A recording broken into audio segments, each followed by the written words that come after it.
So I recently came across a post, a LinkedIn post, I think posted in 2014. And in the post, there was an argument. I'll share the link in the video. There was an argument, or there is a conversation about the importance of what you work on versus the importance of who you work with. I think the author goes on to talk about how people leave a company, not a boss, or it's a common saying, or people leave a boss, not a company, as the case may be. But I think it's a very important question, particularly when you consider the volume of people in the world that are working really hard to make ends meet. Now, but I think the question is very incomplete. It's incomplete. Incomplete, particularly because I've also come across a different forum where the discussion was on who you work with versus how hard you work versus what you work on. Now, this I think is a more complete and more robust question, especially because there are also conversations around working smart, not working hard. And it's interesting because in today's world, everything moves so fast. But to help explain the position which I want to explain, I think the first thing to come back to talk about is the concept of scalable and unscalable income, as discussed by Nicholas Nassim Taleb in his book, The Black Swan. Here, he describes unscalable income as any income that has a cap where there is a maximum you can earn. So, for instance, middle class income earners or working class people, as the case may be, have a cap on how much they can earn. And I'll explain. Even high earning working class people have a cap on how much they can earn.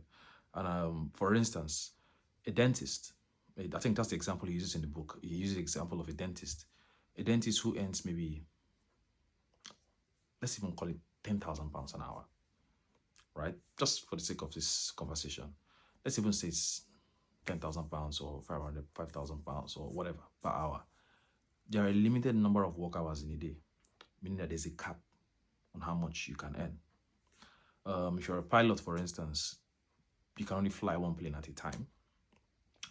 If you're an engineer, you can only be at one place at the same time, and then a maximum number of hours in a day, which means you have a cap to how much you can earn. So that is the concept of unscalable.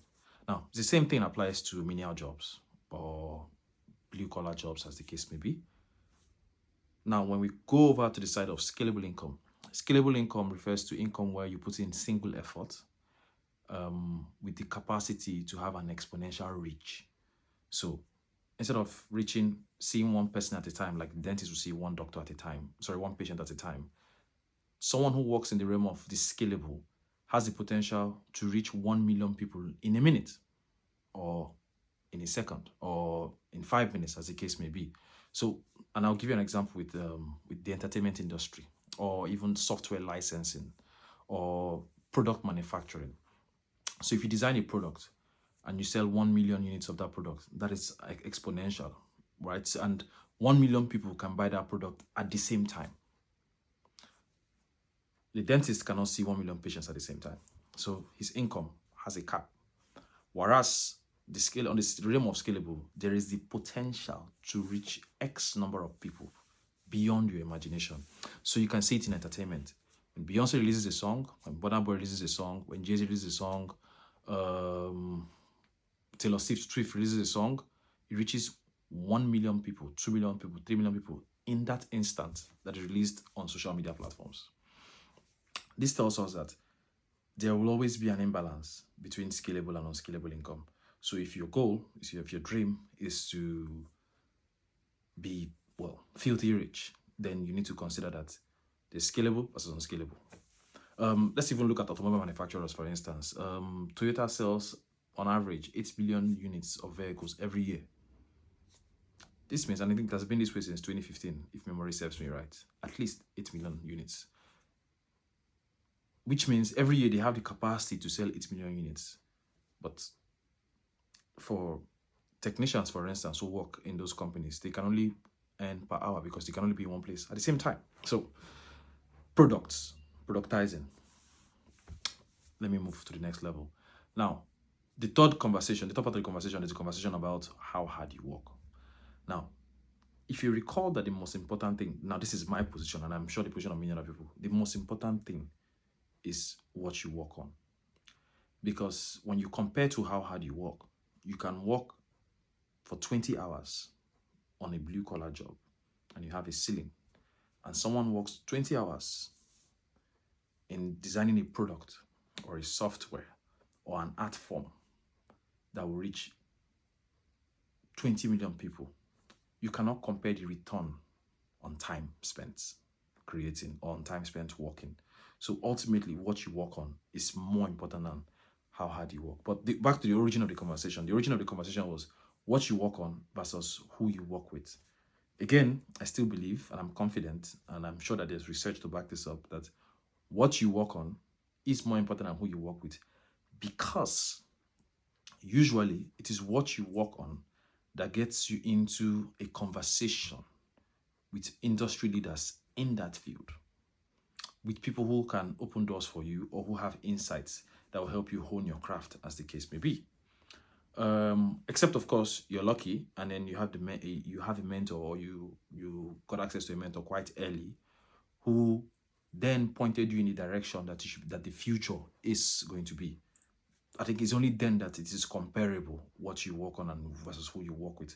But then ultimately, it is what you work on that allows people to be interested in you. So even if you look at movements, for instance, whenever there's a movement, when someone creates a movement or starts something, the next most important person, the next thing that should happen is someone giving them a stamp or standing behind them. It's like when someone comes to pitch a business idea, the first investor is very important, because then if the person is someone who is reputable or someone who has access and is well known for being a smart investor, what happens is that people trust their judgment and rally behind them. So in that case, that is where who you work with becomes very, very important, because in a movement, the first person to stand behind you, it is someone who is lending credence to your work. So the person is ultimately saying, this is somebody to get behind. So, but then first and foremost, your idea, which is what you're working on, must have been interesting enough, right, and viable enough that they are willing to take the risk of standing behind you, which is why what you work on is most important. Now, why is this conversation important? It is important because many people struggle with the burden of finances and trying to make ends meet and trying to get return on their time or return on investment, as the case may be. So it is important to understand that when you want to advise people, for instance, younger people, it's important to let them know that the most important decision they will make in their life, or well, not the most important, one of the most important decisions they'll make in their life is determining what field to put their energy towards. What direction would they be taking in terms of profession? So it's very critical that we understand that deciding what you work on is the most important. So it doesn't matter whether you are in the arts or you're in STEM, as the case may be, deciding the exact one is most important. Because it is when you have decided on what direction to take that you then begin to seek out mentors in that area. Except, like I said, except you're lucky and then you were born into an environment where there are already mentors pointing you in the right direction. But again, even when they point you in the direction, you still have to make sure to work on whatever it is they've suggested to you. So for the argument, what you work on versus who you work with and how hard you work, the most important thing is what you work on. The least important is how hard you work, because you could be spending the same energy on two different things and one person will appear like they are working harder. Meanwhile, you work maybe even harder than them, simply because of what they've chosen to work on. Cheers. I'd like to hear what you think about this. It's something that I think is very interesting.